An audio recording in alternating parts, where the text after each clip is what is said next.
Muy bien, buenas tardes. Vamos a seguir con la siguiente conferencia. Ahora es el turno de la doctora Escalante.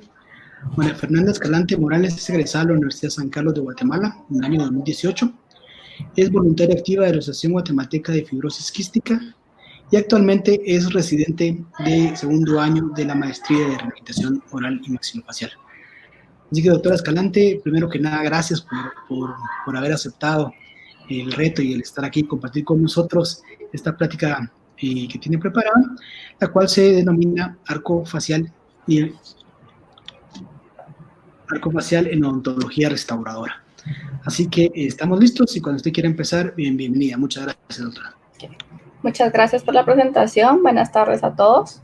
Hoy voy a abordar el tema acerca de una base lógica del uso del arco facial en odontología restauradora. Para empezar, el articulador es una herramienta de diagnóstico que nos permite tener de forma extraoral la posición de las arcadas del paciente para poder analizar así su función tanto estática como dinámica. Para hablarles un poco de historia, en 1756 se diseña el primer articulador tipo Plaster, el cual consiste en una extensión distal de yeso para poder contactar los modelos entre sí. Luego Garriott describe el primer articulador con un eje mecánico, el cual trabaja como un oclusor.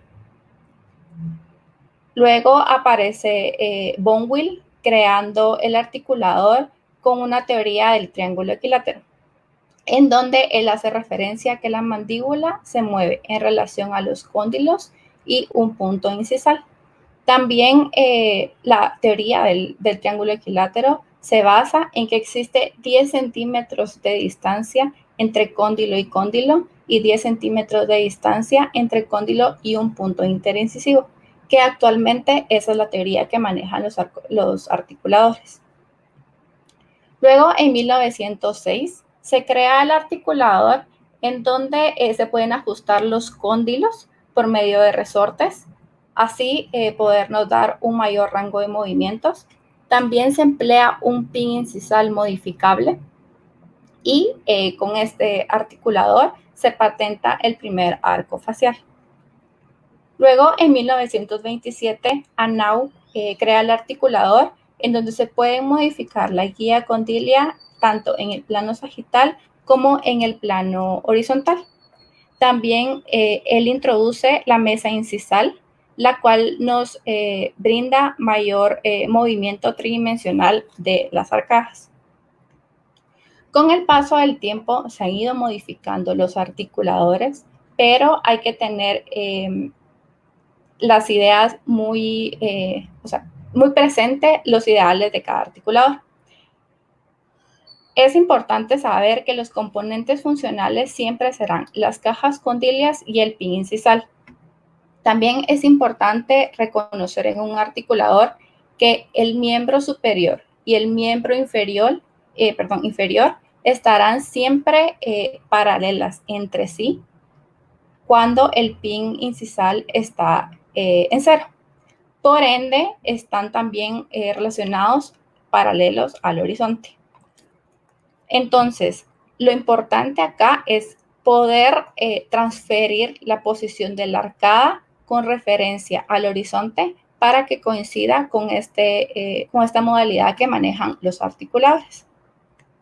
Para ello existe el arco facial, el cual es un instrumento que nos permite registrar y transferir la relación tridimensional del arco maxilar al articulador. Es decir, transferir la posición del plano de oclusión que está en el cráneo al articulador. Los arcos faciales funcionan utilizando 3 puntos de referencia, los cuales son 2 posteriores compuestos por los cóndilos y uno anterior que depende del diseño de cada arco facial. Para hablarles también un poco de historia acerca del arco facial, Hayes en 1889 presenta el primer dispositivo similar a un arco facial, el cual lo llama calibrador. Aquí él reconoce la necesidad de poder registrar los modelos por medio de los cóndilos y un punto anterior. Sin embargo, este calibrador no fue patentado, ya que no se podía orientar de manera fija la arcada en el articulador. 10 años después aparece Snow, quien introduce oficialmente el arco facial con los mismos ideales que Hayes, pero él agrega una horquilla, el cual es indispensable para poder orientar y fijar el maxilar en el articulador. Snow también establece el plano de Camper como referencia para el uso del arco facial. Luego, Wadsworth agrega el accesorio en forma de T, modificando así el punto de referencia basándose en un triángulo naso-óptico-condilar. Si podemos observar en la imagen, hace referencia del ala de la nariz, a la pupila del ojo y al cóndilo. Y por último, se modifica el arco facial para poder utilizar el agujero infraorbitario como referencia. Por ende, ya relacionados estos puntos de referencia a cómo idearon el arco facial, se crean unos planos de referencia. Se conoce el plano de Camper, el cual consiste desde el tragus, que es la eminencia del oído externo, hacia el ala de la nariz. Este plano se ubica sobre tejidos blandos y se asume que el plano oclusal tiene la misma inclinación que Camper, pero existen estudios comparativos en donde por medio de radiografías y fotografías se dan cuenta que este plano de Camper tiene una variación de 4.4 grados al plano horizontal, que es lo que se está buscando al momento de posicionar la arcada maxilar en el articulador. También existe el plano de Frankfurt, el cual comprende desde el porio, que es la parte superior del conducto auditivo externo, hacia orbital, que es el punto más inferior del borde inferior de la órbita, aproximadamente a nivel del agujero infraorbital. Este plano aparece porque aparenta ser horizontal cuando el paciente está en una posición natural. Sin embargo, también existen estudios comparativos en donde se dan cuenta que el plano de Frankfurt tiene una variación de 8 grados con respecto al horizonte. Luego existe el plano axio-orbitario, el cual se comprende desde el cóndilo en su polo externo a nivel posterior hacia orbital, que es a nivel del agujero infraorbitario, y este plano aparece porque se asume que coincide con Frankfurt y es más fácil de poderlo posicionar en el paciente. Sin embargo, existen estudios en donde se dan cuenta que hay una distancia, o sea, el punto porion y axis no coinciden. Entonces, el plano axio-orbitario en base al plano de Frankfurt tienen una diferencia de 7 milímetros y también comparan este plano con el horizonte, dando resultados que tienen una variación de 5 grados con respecto a Frankfurt, por lo que este plano tiene una variación de 13 grados con respecto al horizonte. Entonces, el arco facial implementa técnicas y accesorios para poder encontrar el tercer punto de referencia en base a estos planos antes mencionados. Uno de esos accesorios es el Nacium, el cual es un aditamento en forma de T que está unido a la barra anterior del arco facial. Este aditamento aparece de la distancia que hay entre Nacium, que se puede observar acá, hacia Frankfurt a nivel del agujero infraorbitario. Y asumen que esta medida es de 25 a 26 milímetros aproximadamente, que es lo que manejan algunos arcos faciales de distancia de el Nacium físicamente, ¿verdad? Pero existen estudios comparativos entre radiografías cefalométricas y montajes de diagnóstico en donde se observa una discrepancia entre grupos raciales, ya que no todas las personas coinciden con esta medida. Entonces, se puede considerar que el Nacium es un accesorio que no está estandarizado, ya que no cumple con la misma medida en todos los pacientes y también está diseñado en base al plano de Frankfurt, por lo que había dicho anteriormente que este no es paralelo al plano horizontal. Por otra parte, existe el aditamiento infraorbitario. Como su nombre lo indica, es para coincidir o encontrar el nivel infraorbitario en el paciente y este accesorio se encuentra en el brazo lateral del arco para poderlo acomodar. Entonces, hasta este punto nos podemos dar cuenta en base a estudios que existe un margen de error en los planos y puntos de referencia por variaciones anatómicas dependiendo de las características raciales de cada persona.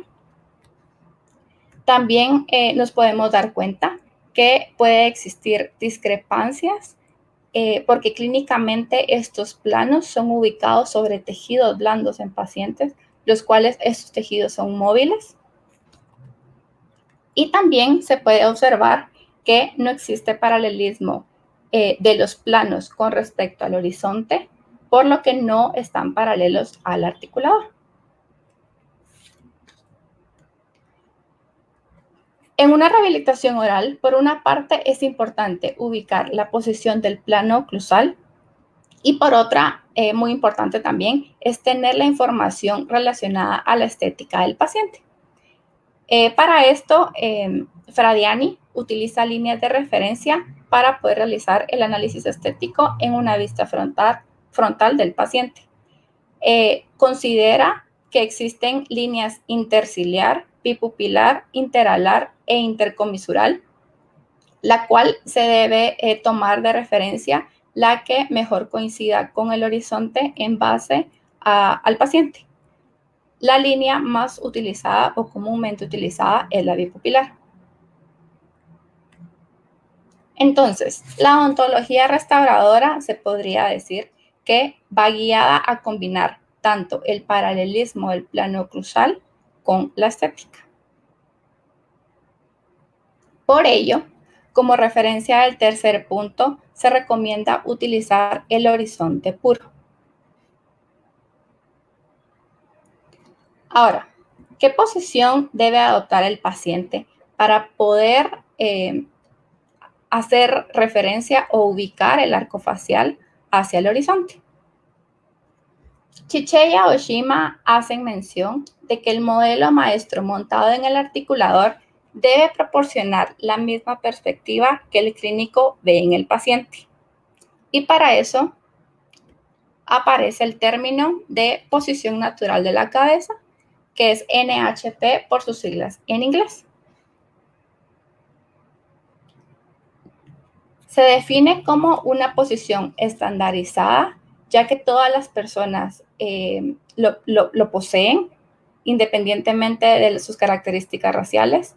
También es una posición reproducible, porque se puede obtener varias veces en el mismo individuo cuando una persona está enfocando a un punto distante.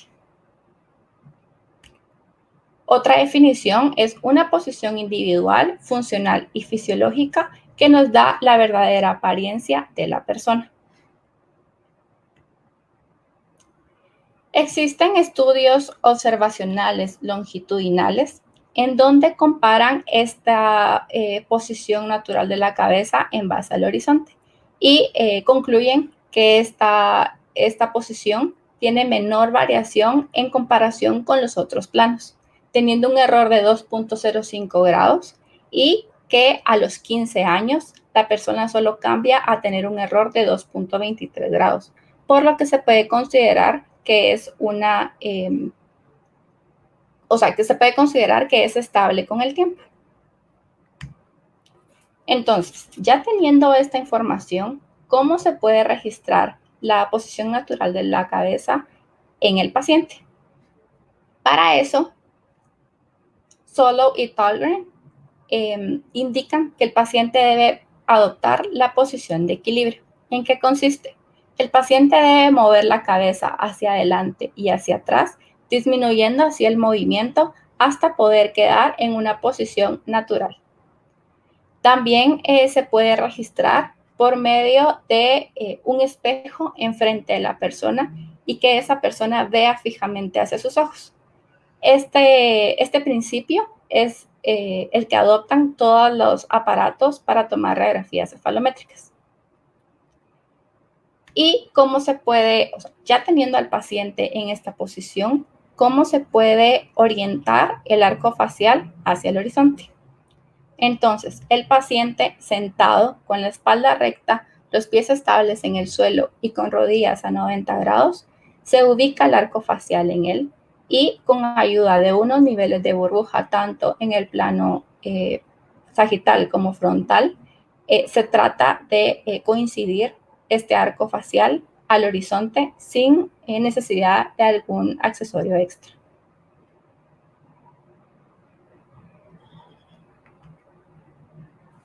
Para ello, se realizaron unos montajes comparativos utilizando diferentes tipos y marcas de arcos faciales y poder ver el resultado en los montajes de diagnóstico. Aquí es necesario hacer referencia de que se utiliza la línea estética, la bipupilar en esta paciente. Se empieza por el uso del arco facial Elite de BioArt con el accesorio Nacium. Y en esta vista frontal se puede observar que el arco no coincide con la línea interpupilar, que es nuestra referencia estética. Y esta variación nos puede cambiar la posición del maxilar en el articulador porque en realidad no está representando lo que el clínico ve en el paciente. También en una vista sagital se puede observar que el brazo del arco facial no coincide con el horizonte puro. También se utiliza el arco facial Elite de BioArt, pero con el accesorio infraorbitario, se puede observar acá, en donde coincide mejor en comparación al Nacium, sin embargo, con respecto a la línea interpupilar, pero sin embargo, en una vista sagital podemos observar que no es horizontal, no coincide con el plano horizontal. También se utilizó el arco facial Artex de la marca Amann Girrbach con el accesorio Nacium. Cabe recalcar que este arco facial, maneja el principio del plano facial medio, el cual es un plano que está orientado entre Frankfurt y Camper para poder encontrar más fácil el horizonte. Por lo que ellos manejan el Nacium a una medida de 50 milímetros. Sin embargo, se puede observar que el arco facial en una vista frontal no coincide con la línea bipupilar y en una vista sagital se puede observar también que no coincide con el horizonte puro. Y por último, se utiliza este mismo arco facial Artex con ayuda de los niveles de burbuja. Y aquí se puede observar que sí coincide paralelo a la línea bipupilar, tanto en una vista en una vista frontal y coincide con el horizonte en una vista sagital.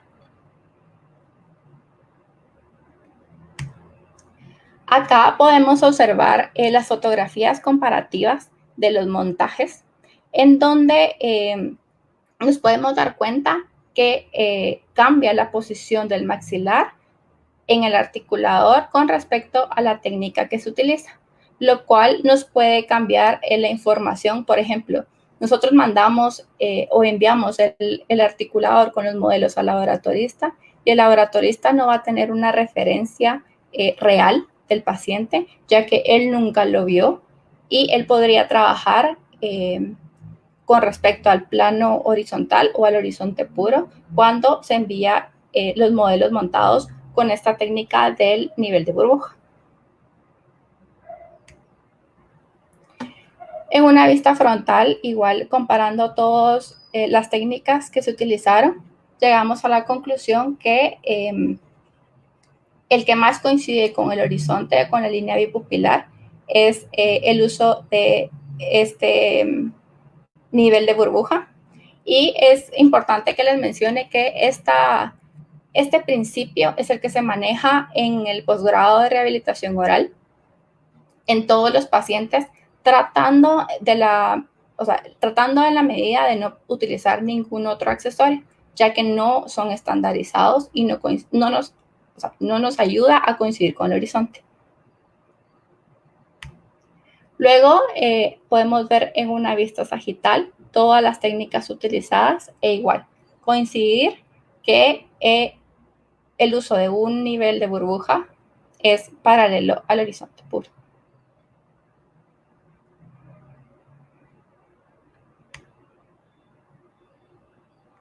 Entonces, podríamos concluir que el arco facial es una herramienta para poder transferir los parámetros funcionales, también transferir la posición espacial del arco maxilar y dar una relación estética para poder tener una evaluación del paciente de forma extraoral.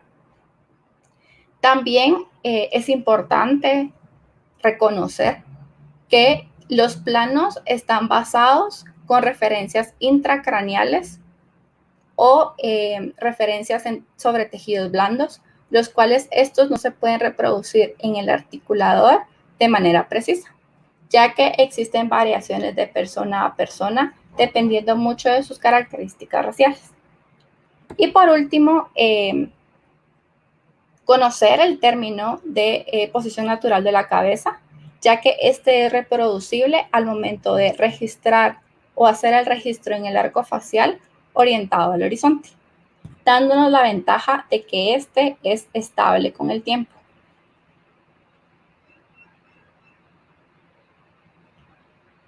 Y muchas gracias.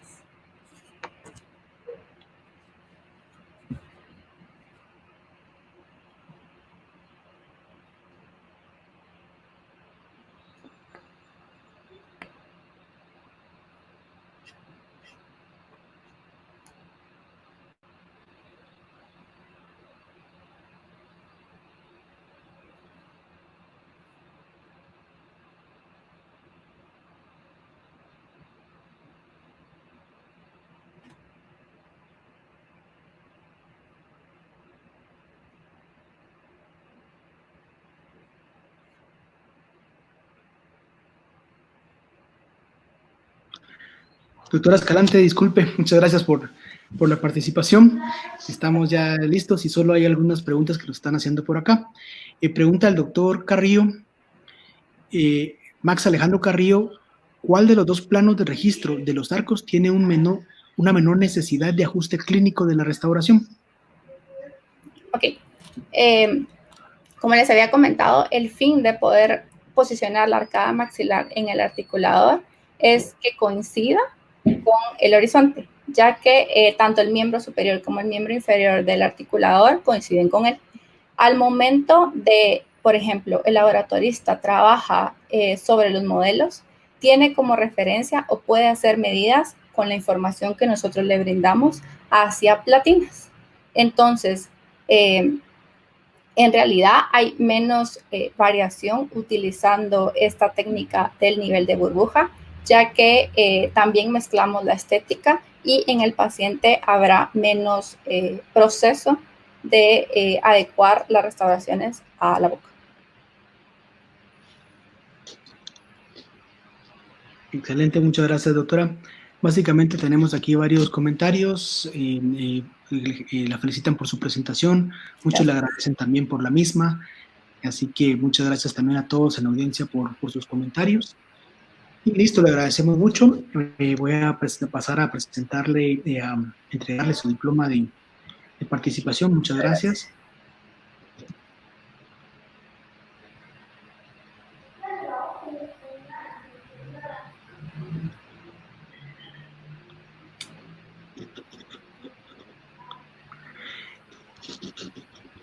y el cual dice de la siguiente manera: la Universidad San Carlos de Guatemala y la Escuela de Estudios de Posgrado de la Facultad de Odontología otorgan el presente diploma a la doctora María Fernanda Escalante Morales por su colaboración como conferencista en el primer Congreso en Línea 2020 de la Escuela de Estudios de Posgrado de la Facultad de Odontología de la Universidad San Carlos de Guatemala, dado en la ciudad de Guatemala el 4 de mayo de 2020. Y enseñada a todos, y firman el doctor Guillermo Barrera Muralles, decano de la Facultad de Odontología, y su servidor como director de la Escuela de Estudios de Posgrado. Muchísimas gracias, gracias por su atención a todos. Excelente, doctora, y le vamos a hacer llegar su diploma vía correo electrónico. Yo creo que al principio yo tenía apagado mi micrófono, solo reitero el agradecimiento por el esfuerzo, el trabajo dedicado estos días y la conferencia que nos acaba de impartir. Muchas gracias. Gracias a ustedes por la invitación. Feliz tarde.